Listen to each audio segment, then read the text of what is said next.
नमस्कार दोस्तों, स्वागत है आपका मेरे चैनल कॉमिक्स लाइफ में। शुरू करते हैं मनोज कॉमिक्स की एक और मज़ेदार कॉमिक्स, मौत का पुजारी पार्ट 2। तभी जंगल में एक बार फिर घोड़े की टापें गूंज उठी। लगता है एक और घुड़सवार इधर आ रहा है मंदा। कुछ ही देर बाद, अरे यह तो नीलगढ़ के राजा जयमल हैं। क्या? इधर शार्दुल सिंह राजा जयमल से कह रहा था, आइए महाराज, आपने आने में बहुत देर कर दी। हाँ शार्दुल सिंह, हमें यहाँ आने में थोड़ी देर हो गई। कहो क्या समाचार है? महाराज, समाचार शुभ ही है। मैंने पूरी तैयारी कर ली है। आप बेखटके परसों रात्रि को मीनाक्षीपुरम पर धावा बोल सकते हैं। निश्चय ही तुमने हमारा साथ देकर बड़ा अच्छा काम किया है शार्दुल सिंह। महाराज, मैंने तो जो कहा था वह पूरा करके दिखा दिया है। अब समय आने पर आप भी अपना वचन न भूलिएगा। कैसे भूलेंगे शार्दुल सिंह?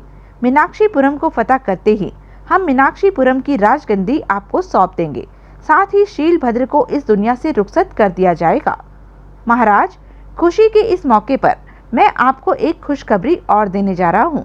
हमें अपनी योजना के प्रति सबसे बड़ा खतरा राजा शीलभद्र के सलाहकार चंदन से था, लेकिन आज उसे राजा शीलभद्र ने देश निकाला दे दिया है। ओह, यह तो वास्तव में ही तुमने बड़ी अच्छी खबर सुनाई है शार्दुल सिंह। इस वार्तालाप के पश्चात जो जिस दिशा से आया था उसी दिशा में लौट गया।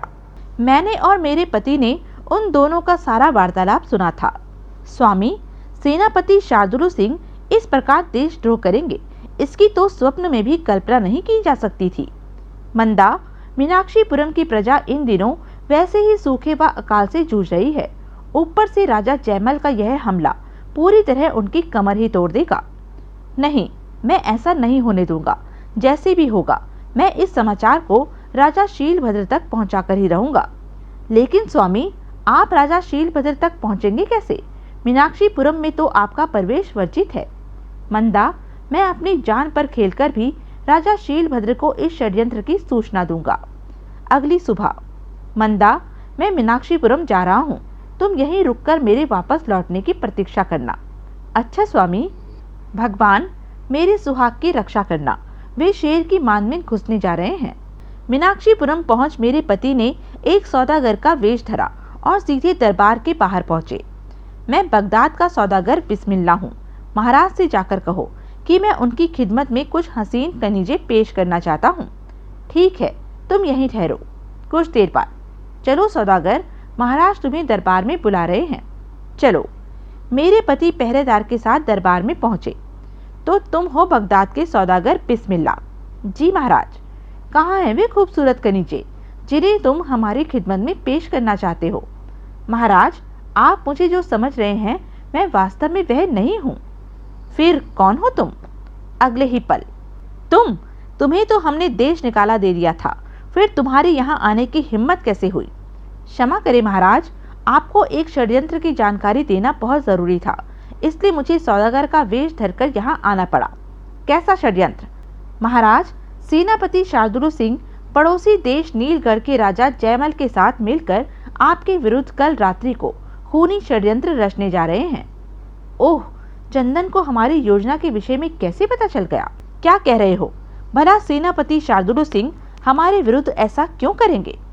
क्योंकि महाराज, सेनापति शार्दुल सिंह आपको मारकर मीनाक्षीपुरम के राज को हासिल करना चाहता है। क्या? हाँ महाराज, मैंने अपनी आंखों से कल रात जंगल में सेनापति शार्दुल सिंह को नीलगढ़ के राजा जयमल के साथ आपके विरुद्ध षड्यंत्र रचते देखा है। यह झूठ बोल रहा है महाराज।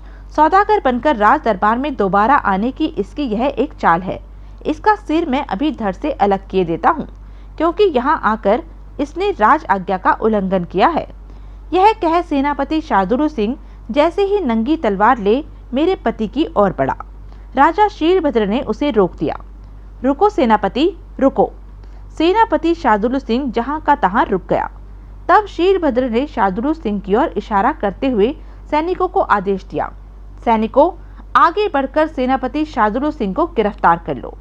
सैनिकों ने तुरंत आदेश का पालन किया। शार्दुल सिंह हड़बड़ाया सा शीलभद्र से बोला, महाराज, आप देश निकाले की सजा पाए व्यक्ति पर विश्वास करके मेरे साथ अन्याय कर रहे हैं। चंदन झूठा और फरेबी है। शार्दुल सिंह, तभी तो हमें चंदन जी पर भरोसा है। तुम ही सोचो, जो व्यक्ति अपनी जान की परवाह न करके मुझ में कमियां निकाल सकता है, क्या वह झूठा और फरेबी हो सकता है?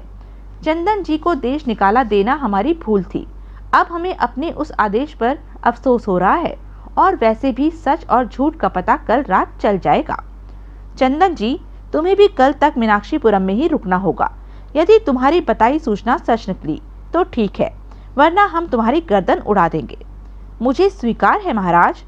शीलभद्र के आदेश पर शार्दुल सिंह को जेल भेज दिया गया और मेरे पति को कड़ी निगरानी में राजमहल के अतिथि गृह में ठहरा दिया गया।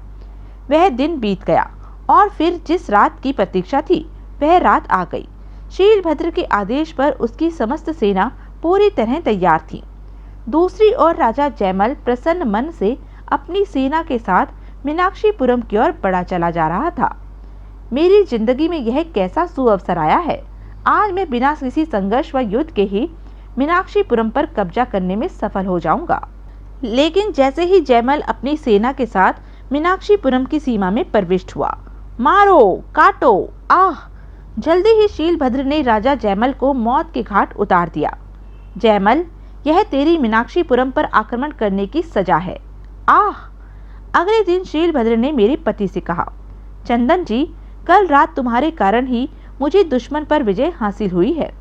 महाराज, मुझे तो सबसे बड़ी खुशी इस बात की है कि आपका जीवन बच गया है। अब कृपा करके आप दूसरों के जीवन की भी कुछ चिंता कीजिए। मैं तुम्हारा मतलब नहीं समझा चंदन जी। महाराज, आप मीनाक्षीपुरम के बेकसूर व सूखे की मार से पीड़ित लोगों के लगान माफ कर दें और सारे बुरे व्यसन छोड़कर प्रजा की भलाई के कार्यों में लग जाएं। ठीक है चंदन जी, अब हम वही करेंगे जैसा तुम कहोगे। तुम्हारी देशभक्ति ने हमारा दिल जीत लिया है।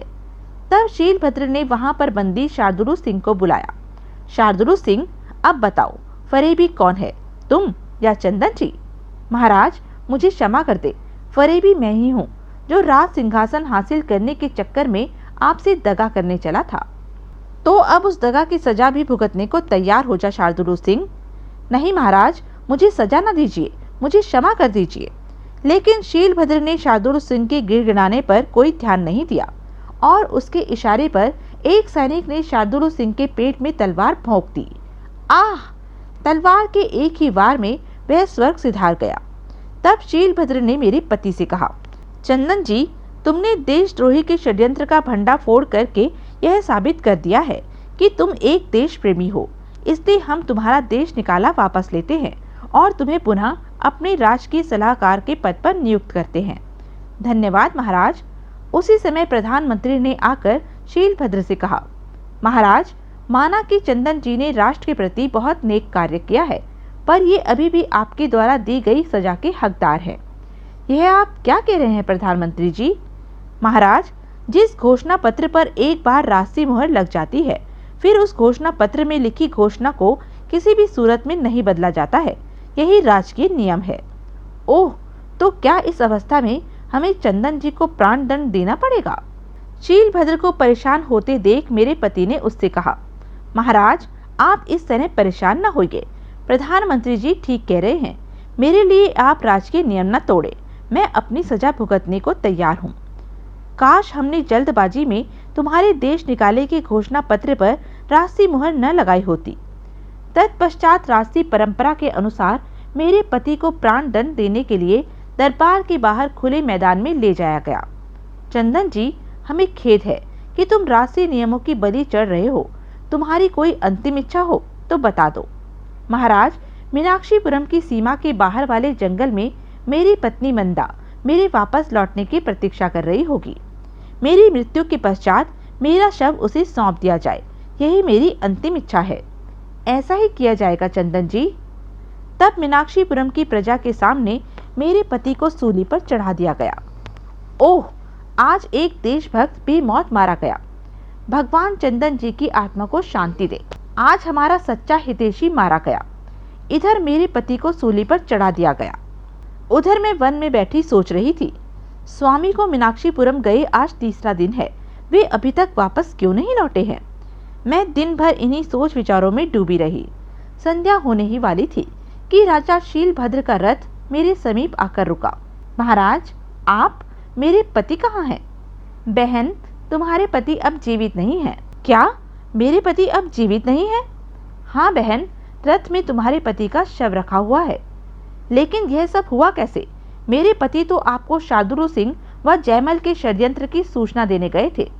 बहन, तुम्हारे पति राज के नियमों की भेंट चढ़ गए हैं, कहकर शीलभद्र ने सारा वाक्य विस्तार पूर्वक मुझे बताया। सारी बात सुन मैं दौड़कर रथ में रखे अपने पति के शव के समीप गई। स्वामी, मुझे गर्व है कि मैं तुम जैसे देशभक्त की पत्नी हूँ। तुम्हारे बलिदान पर मैं आंसू नहीं बहाऊंगी। तब शीलभद्र मेरे पास आकर बोला, बहन, जो होना था वह हो चुका है। अब तुम मीनाक्षीपुरम वापस लौट चलो। तुम्हें आजीवन वे सब सुख सुविधाएं मिलती रहेंगी जो चंदन जी के जीवन काल में तुम्हें मिलती। महाराज, अब मैं मीनाक्षीपुरम नहीं जाऊंगी। बहन, जिद न करो। देखो, तुम इस समय गर्भवती हो। ऐसी अवस्था में तुम कहाँ भटकोगी? महाराज, आप इसकी चिंता न करें। भगवान सबकी रक्षा करता है, वह मेरी भी रक्षा करेगा। ओह, तुम्हारी जिद ने तो मुझे बड़ी परेशानी में डाल दिया है बहन। शीलभद्र दुविधा में पड़ गया। फिर सहसा ही उसे कुछ ध्यान आया। बहन, अभी तक यही परंपरा चली आ रही थी कि तुम्हारे पति के परिवार का पुरुष मीनाक्षीपुरम के राजा का राजसी सलाहकार बनता आया था। क्या तुम उस परंपरा को आगे नहीं चलने दोगी? वो कैसे महाराज? बहन, मैं चाहता हूँ कि तुम्हारा यह पुत्र बड़ा होकर हमारे राज्य का विशेष सलाहकार बने। महाराज, यदि ऐसा है तो मैं आपको वचन देती हूँ कि अपने इस पुत्र को मैं उच्च शिक्षा दिलाकर इस योग्य करूंगी कि यह बड़ा होकर आपके राज्य का राजकीय सलाहकार बन सके। मेरा बेटा आपके पास आएगा अवश्य महाराज, लेकिन उस दिन जब मैं इस दुनिया में नहीं रहूंगी, यह मेरा आपसे वादा रहा। ओह बहन, मैं उस दिन की प्रतीक्षा करूंगा, लेकिन मैं भी तुमसे एक वादा करता हूँ। अब हमारे दरबार में हमारे राज के सलाहकार का पद रिक्त ही रहेगा। उस पद को तुम्हारा पुत्र ही आकर भरेगा। तब शीलभद्र मुझसे विदा ले मीनाक्षीपुरम वापस लौट गया और मैंने दिल कड़ा करके अपने हाथों से अपने पति का अंतिम संस्कार किया। फिर अपने पुत्र कुंदन को ले अनजाने सफर पर चल पड़ी। रात होते होते मैं एक बस्ती के समीप जा पहुंची थी। आह, मुझे चक्कर से आ रहे हैं। जब मुझे होश आया भैया, तो मैं तुम्हारे कबीले में थी। तुमने मुझे असहाय देख मुझे अपनी धर्म बहन बना लिया था। यहीं पर मैंने अपनी बेटी सोनालिका को जन्म दिया। भैया, यही है मेरी राम कहानी। कुंदन अब बड़ा हो गया है और पढ़ लिख गया है, इसलिए मेरी अंतिम इच्छा यही है कि यह मीनाक्षीपुरम जाकर अपने पिता के रिक्त पड़े पद को संभाल ले और अपने पिता के नाम को रोशन करे। कुंदन, जो कि अभी तक चुपचाप बैठा सब सुन रहा था, भरे हृदय से मंदा से बोला, ऐसा ही होगा माँ, ऐसा ही होगा। मैं मीनाक्षीपुरम जरूर जाऊंगा।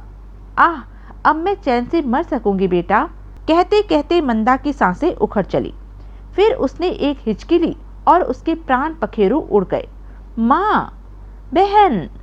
कुंदन और सोनालिका माँ के शव पर गिरकर फूट फूट कर रो पड़े। कबीले की परंपरा के अनुसार मंदा का अंतिम संस्कार किया गया। तत्पश्चात, बेटा, मैं चाहता हूँ कि अपनी स्वर्गवासी माँ की अंतिम इच्छा पूर्ण करने के लिए तुम मीनाक्षीपुरम जाओ। आप ठीक कह रहे हैं सरदार मामा। तब अपनी बहन सोनालिका को बस्ती में सरदार जंगलू के पास छोड़ कुंदन मीनाक्षीपुरम के लिए चल दिया। लंबा सफर तय करके जब वह मीनाक्षीपुरम के दरबार में पहुंचा, महाराज प्रणाम। युवक, तुम कौन हो? महाराज, मैं आपके भूतपूर्व दिवंगत राज के सलाहकार चंदन जी का पुत्र कुंदन हूँ। ओह, तो तुम चंदन जी के पुत्र हो? हाँ महाराज, बरसों पूर्व मेरी माँ ने आपको वचन दिया था, उसी वचन को निभाने आज मैं आपके पास आया हूँ। वो देखो कुंदन, इस खाली स्थान पर कभी तुम्हारे पिता बैठते थे। उनकी मृत्यु के पश्चात से यह स्थान रिक्त पड़ा है। जाओ, उस स्थान पर जाकर बरसों से रिक्त पड़े उस स्थान को भर दो। जो आज्ञा महाराज। और जब वह उस रिक्त स्थान के समीप पहुंचा, ठहरो कुंदन, यह स्थान हमारे राज्य सलाहकार का स्थान है। इस स्थान पर बैठने से पहले तुम्हें अपनी बुद्धिमानी का सबूत देना होगा, ताकि हम जान सकें कि तुम इस स्थान पर बैठने के योग्य हो अथवा नहीं। महाराज, मुझे किस प्रकार अपनी बुद्धिमानी का सबूत देना होगा? कुंदन, ये दोनों हमारे जुड़वा पुत्र प्रशांत निशांत हैं। हम चाहते हैं कि हमारे जीते जी इस बात का फैसला हो जाए कि हमारे बाद इनमें से राजगद्दी पर किसे बिठाया जाए। ठीक है महाराज, मुझे स्वीकार है।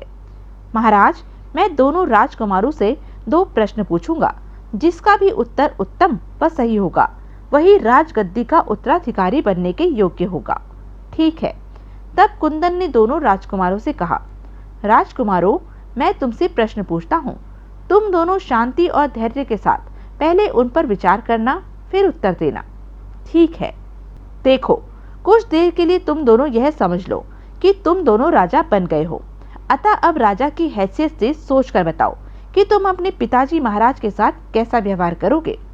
फिर पहले प्रशांत ही बोला, मैं चाहे राजा बन जाऊं, तब भी पुत्र होने के नाते मैं अपने पिता के लिए अपना सिर कटवाने के लिए तैयार रहूंगा। वाह वाह! दरबार में उपस्थित लोगों ने प्रशांत के उत्तर पर तालियां बजाई। अब राजकुमार निशांत ने कुंदन से कहा, एक राजा की हैसियत से यदि जरूरत पड़े तो मैं अपने पिताजी महाराज का शीश काटने में भी संकोच नहीं करूंगा। अरे, यह राजकुमार निशांत क्या कह रहे हैं? सभी दरबारी आश्चर्य में डूब गए। मेरा दूसरा प्रश्न है कि एक पुत्र की तरह तुम अपने पिता के साथ कैसा व्यवहार करोगे? पहले तुम बताओ राजकुमार प्रशांत। एक पुत्र की हैसियत से मैं अपने पिता की एक एक आज्ञा का पालन करने को सदैव तत्पर रहूंगा। वाह वाह! प्रशांत ने प्रश्न पर बिना विचार किए ही झट से उत्तर दिया था। दूसरी ओर कुछ देर सोचने के पश्चात निशांत बोला, एक पुत्र की हैसियत से मैं अपने पिता की वही आज्ञा मानूंगा जो मानने योग्य होगी। अरे अरे, राजकुमार निशांत ने यह क्या कहा? राजकुमार निशांत को तो निश्चय ही हारा हुआ समझो। दरबार में उपस्थित अधिकांश लोगों का यही विचार था। वे राजकुमार प्रशांत के समर्थन में नारे लगाने लगे। लोगों के यह नारे सुन कुंदन मुस्कुराता हुआ उनसे बोला, ठहरिए, अभी इस बात का फैसला होने में देर है। क्यों? देर किस बात की है? यह सुन कुंदन गंभीर हो बोला, आप लोगों ने मेरे प्रश्न को ध्यान से नहीं सुना। मेरे दोनों प्रश्न राजकुमारों से कसौटी के रूप में पूछे गए थे। दोनों राजकुमारों के उत्तर सुनने के बाद मैं इसी नतीजे पर पहुंचा हूं कि राजकुमार निशांत ही राजगद्दी के उत्तराधिकारी बनने के योग्य हैं। वह कैसे? देखो, मेरा पहला प्रश्न था कि एक राजा की हैसियत से पुत्र पिता के साथ कैसा व्यवहार करेगा। इस प्रश्न का उत्तर राजकुमार प्रशांत ने यह दिया कि यदि आवश्यकता पड़े तो वह अपने पिता के लिए अपना सिर भी कटवा देंगे। उधर इसी प्रश्न का राजकुमार निशांत ने उत्तर दिया कि जरूरत पड़े तो वह अपने पिता का सिर काट डालने में भी संकोच नहीं करेंगे। अब आप लोग ही विचार कीजिए कि राजा की हैसियत से जो भी गद्दी पर बैठेगा वह अपने धर्म और फर्ज को अवश्य ही पूरा करना चाहेगा। मान लो कि राजा के पिता ने कोई घोर अपराध किया है, तो क्या ऐसा पुत्र अपने पिता को उसके अपराध की सजा न देगा? राजा की हैसियत से उसे अपने पिता को उसके द्वारा किए अपराध की गंभीरता को देख मौत की सजा भी देनी पड़ेगी। ऐसा करने वाला ही सच्चा राजा कहा जाएगा। यही कारण है कि राजकुमार निशांत का उत्तर वास्तव में एक सच्चे राजा का उत्तर था। कुंदन की बात सुन दरबार में सन्नाटा छा गया।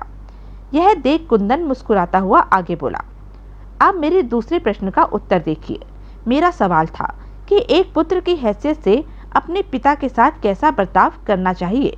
इसका उत्तर देते हुए राजकुमार प्रशांत ने बताया कि वह अपने पिता की एक एक आज्ञा का पालन करेंगे, जबकि राजकुमार निशांत ने उत्तर दिया था कि पुत्र के नाते वह अपने पिता की केवल उसी आज्ञा का पालन करेगा जो उचित होगी। मान लीजिए कि पिता अपने पुत्र को कोई ऐसी आज्ञा देता है जो न्याय संगत न हो, तो क्या ऐसी दशा में राजा पुत्र को अपने पिता की आज्ञा का पालन करना चाहिए? अतः राजकुमार निशांत के इस उत्तर से कि वह ऐसी आज्ञा का पालन नहीं करेगा जो अधर्म और अन्यायपूर्ण हो, उससे उसकी सूझबूझ और बुद्धिमत्ता झलकती है और स्पष्ट है कि उत्तराधिकारी बनने के लिए राजकुमार निशांत में सभी गुण विद्यमान हैं। कुंदन, निश्चय ही तुमने बिल्कुल सही और सटीक फैसला करके यह सिद्ध कर दिया है कि तुम इस स्थान पर बैठने योग्य हो। अब तुम इस खाली स्थान पर सहर्ष बैठ सकते हो। तुम्हें अपना राज के सलाहकार बनाकर हमें बहुत प्रसन्नता होगी। तब कुंदन उस खाली स्थान पर बैठ गया। अब शीलभद्र ने दरबार में घोषणा की, हम आज से कुंदन को अपना राज के सलाहकार नियुक्त करते हैं। उसकी सलाह अनुसार कार्य करके शीलभद्र ने मीनाक्षीपुरम का चहुमुखी विकास किया। मीनाक्षीपुरम की प्रजा कुंदन की प्रशंसा करते ना घाती थी। कुंदन की जीवा पर निश्चय ही साक्षात सरस्वती विराजती है। कुंदन के रूप में हमारे राज्य को एक अनमोल हीरा मिला है। कुछ दिन बाद कुंदन कबीले में जाकर वहां से अपनी बहन सोनालिका को मीनाक्षीपुरम ले आया था। उचित वर तलाश करके उसने खूब धूमधाम से सोनालिका का विवाह किया। सरदार जंगलू को भी वह भूला नहीं था। समय समय पर कबीले में जाकर वह उससे मिलकर उसका आशीर्वाद लेता रहता था। तो यह थी मनोज कॉमिक्स की एक मज़ेदार कॉमिक्स। ऐसी ही मज़ेदार कॉमिक्स के लिए बने रहें मेरे साथ। और हाँ, मेरे चैनल को लाइक, शेयर और सब्सक्राइब करना ना भूलें। धन्यवाद।